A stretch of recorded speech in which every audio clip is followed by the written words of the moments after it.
Hello दोस्तों। जैसे कि हम पिछले लेक्चर में एमपीएसआई का सिलेबस डिस्कस कर चुके हैं। हमने बताया था कि अपन एक से एक टॉपिक डिस्कस करते जाएंगे। तो अपन शुरुआत करते हैं संधि से। तो देखिए, संधि की परिभाषा। संधि की परिभाषा या संधि क्या है, तो अपन दो वर्णों के मेल को संधि कहते हैं। यानी कि संधि में पहले पद की अंतिम ध्वनि और दूसरे पद का प्रथम वर्ण लिया जाता है, और इस प्रक्रिया में जो भी परिवर्तन होता है उसको अपन संधि कहते हैं। यानी कि दो वर्णों के मेल से जो भी विकार उत्पन्न होगा उसको अपन संधि कहते हैं। देखते हैं अब संधि के कौन कौन से प्रकार होते हैं। तो संधि तीन प्रकार की होती है: स्वर संधि, व्यंजन संधि और विसर्ग संधि। स्वर संधि को अगेन फिर डिवाइड किया गया है 5 भागों में: दीर्घ स्वर संधि, गुण स्वर संधि, वृद्धि स्वर संधि, यण स्वर संधि और अयादि स्वर संधि। ठीक है दोस्तों, अपन इसको एक एक करके डिस्कस करेंगे। सबसे पहले स्वर संधि क्या होती है। स्वर अपने को पता है, अ आ ई उ ए आई ओ आउ अम अह। अपने विसर्ग हो जाते हैं, ओ आउ तक अपन स्वर में गिनते हैं। तो जब दो स्वर आपस में मिलते हैं, तो जब उन दोनों स्वरों के मिलने से जो परिवर्तन होता है तो उसे अपन स्वर संधि कहते हैं। अब स्वर संधि में सबसे पहले आता है दीर्घ स्वर संधि। दीर्घ स्वर आपको पता ही होगा, जो अपनी बड़ी मात्रा वाले जो स्वर होते हैं उन्हें अपन दीर्घ स्वर कहते हैं। ठीक है, ये व्यंजन और स्वर के वर्गीकरण के लिए आपको अलग से वीडियो दिया जाएगा। उसकी लिंक आपको कमेंट बॉक्स में दे दी जाएगी, आप वहां जाके ये चीजें देख सकते हैं। ठीक है दोस्तों, अभी बात करते हैं अपन दीर्घ स्वर संधि के बारे में। तो इसमें सबसे पहले अगर अ और आ और आता है और उसके बाद में अगर फिर से अ और आ आता है, तो उसका जो बड़ा वाला रूप यानी कि आ हो जाता है। तो वो जो उदाहरण है या फिर जो भी संधि है वहां पे कौन सी संधि होगी? दीर्घ स्वर संधि। ऐसे ही सेम ई और ई के साथ में अगर ई और ई आता है तो उसका भी बड़ा रूप ई हो जाएगा। ठीक है, उसके अलावा ऊ के साथ में भी अगर ऊ आता है तो ऊ हो जाएगा। उदाहरण भी दिए गए इसके, जैसे अधिकाधिक हो गया, गद्यांश हो गया, वीरांगना हो गया, जिसमें और अ के मिलन से आ बन रहा है। ठीक है दोस्तों, इसी प्रकार से और भी उदाहरण है, यहाँ देख सकते हैं आप, जैसे गुरु उपदेश, नारीच्छा और अनेकों उदाहरण है। ठीक है दोस्तों, दीर्घ स्वर संधि कंप्लीट हो गया अपना। अगर आपका कोई डाउट है तो आप कमेंट बॉक्स में पूछ सकते हैं। नेक्स्ट है आपका गुण स्वर संधि। गुण स्वर संधि में पहले अपनों ने ऊपर बात की थी कि दीर्घ स्वर संधि में कि समान स्वर के पीछे समान जाति के स्वर आएंगे।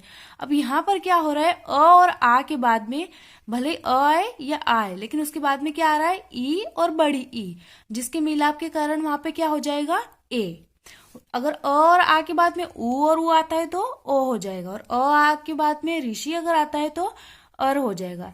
देखिए उदाहरण भी अपन देख लेते हैं, जैसे महा प्लस उदय, ये मिलके बना रहा है महोदय।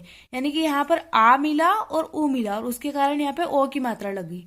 ठीक है दोस्तों, अगला उदाहरण है राकेश, गणेश, सप्तऋषि। इसी तरह से सारे दो स्वरों के मिलाप से यहाँ पे जो विकार उत्पन्न हो रहा है वो अपन उसको गुण स्वर संधि कह रहे हैं। ठीक है, अगला स्वर संधि का जो प्रकार है वो आ जाता है अपना वृद्धि स्वर संधि।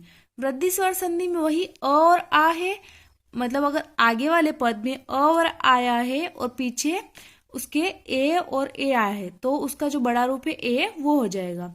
ऐसे ही अ और आ के बाद में अगर ओ और आउ आते हैं तो आउ हो जाएंगे। ठीक है दोस्तों, यहाँ पर अ और आ की बात की थी, यहाँ गुण स्वर संधि में भी अपनों ने अ और आ की बात की थी। यहाँ इसके उदाहरण आप देख सकते हो, वृद्धि स्वर संधि के एक एक मिला के एक एक हो रहा है, यानी कि और ए के मिलाप से बड़ा ए हो गया। परम औषधि, यहाँ पर भी और ओ को मिला के बड़ा हो। ठीक है दोस्तों, ये तो हो गई अपने और आ की बात। अब नेक्स्ट अपन बात करते हैं यण स्वर संधि। अब यण स्वर संधि में अपना कौन सा रूप आ रहा है स्वर का? ई और बड़ा ई, और इसके बाद में अगर ई और ई अगर नहीं आए तो इस बात पे गौर करना, अगर ई और ई के बाद अगर ई और ई नहीं आए तो वहां पे क्या हो जाएगा? य। अगर ई और ई नहीं आए तो क्या आ सकता है? अ आ सकता है, उ आ सकता है, ओ आउ आ सकता है। तो उस जगह पे अपन क्या लिखेंगे? उसको मिलाप जब हो जाएगा तो य। इसी प्रकार से उ के बाद में अगर वापस उ नहीं आते तो वहां पे वो हो जाएगा। अगला है, अगर ऋषि के बाद में ऋषि नहीं आया तो र हो जाएगा। ठीक है दोस्तों, चलिए उदाहरण भी देख लेते हैं साथ में। अति प्लस अधिक, अत्यधिक। ई के बाद में क्या आया यहाँ पे? अ, जैसा कि यहाँ लिखा गया था, ई के बाद में ई नहीं आया, क्या आया? अ। तो ये क्या हो गया? य। इसी प्रकार अगले उदाहरण में ऊपरी प्लस उक्त, उपयुक्त। यहाँ पर ई के साथ में क्या आया? उ, जिसकी वजह से यहाँ पर क्या हो गया? य। अगर यहाँ पे मान लो ई के साथ में ई ही आ जाता तो फिर वो अपना कौन सा रूप हो जाता संधि का, दीर्घ स्वर संधि, क्योंकि ई के साथ में ई अपन ऊपर ऑलरेडी पढ़ चुके। ठीक है दोस्तों, आई होप कि आप लोगों को समझ आया होगा। आगे चलते हैं अपन अयादी स्वर संधि। अयादी स्वर संधि में यहाँ अपन ने ई और ऊ की बात की थी यण स्वर संधि में। अब यहाँ अपन बात करते हैं ए के बाद अगर ए नहीं आता है तो क्या हो जाएगा, अय। और बड़ी ए की जो बड़ी मात्रा है उसके बाद में अगर ए नहीं आता है तो उसकी जगह आय हो जाएगा। ठीक है दोस्तों, अगर ए के बाद में अगर वापस ये वाला ए आता है तो वो फिर अपना दीर्घ स्वर संधि के हिसाब से ए बड़ा ए हो जाएगा। लेकिन अगर कुछ और आता है जैसे अ, आ, ई, उ, ओ, आउ, तो उसकी जगह क्या हो जाएगा, आय। अगला है आपका, अगर ओ के बाद में ओ नहीं आता है तो फिर अ हो जाएगा। और बड़ी ओ की मात्रा के साथ में अगर बड़ा ओ नहीं आता है तो आ हो जाएगा। ठीक है दोस्तों, उदाहरण भी आप देख लीजिए। गे प्लस अन, ये अपना गायन हो गया। पो प्लस अन, ये अपना पावन हो गया। और भ प्लस ईश्य यानी कि भविष्य, यहाँ पर वो के साथ में ओ की मात्रा के साथ में ई की मात्रा जोड़ी जब जाके अ हो गया। ठीक है दोस्तों,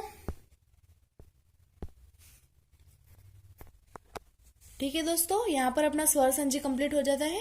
नेक्स्ट आता है अपना व्यंजन संधि। ऊपर अपनों ने स्वर की बात की थी, यहाँ पे अपन बात करते हैं व्यंजन संधि, यानी क से लगाकर अपन ग तक जो गिनते हैं वो व्यंजन में आते हैं, आप लोगों को पता ही है।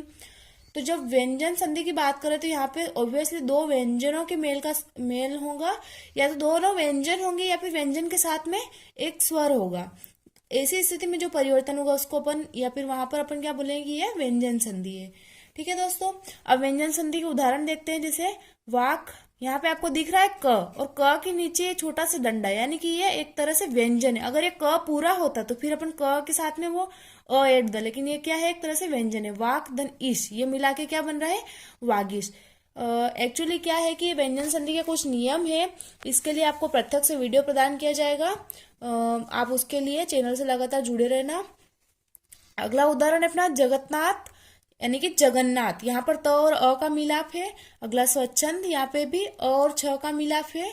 समचित, यहाँ पर देखिए आप संचित। इस प्रकार से आपको उदाहरण पहचानना जरूरी है, क्योंकि क्या होता है कि एग्जाम में परिभाषा तो पूछी जाएगी, साथ साथ ऐसे दिए जाएंगे, बोलेंगे कि इसमें आपको पहचानना है कि कौन सी संधि है। इसके अलावा हो सकता है कि आपको ये वर्ड दिया जाए और बोला जाए कि इसको आप वर्गीकरण करके बताइए या संधि विच्छेद करके बताइए। ठीक है, कि कौन सा संधि विच्छेद इसमें से सही आएगा। तो ये चीजें आपको अच्छे से ध्यान से पढ़ना, और अधिक से अधिक उदाहरण के लिए आपको अधिक से अधिक इन चीजों के उदाहरण आपको देखने पड़ेंगे।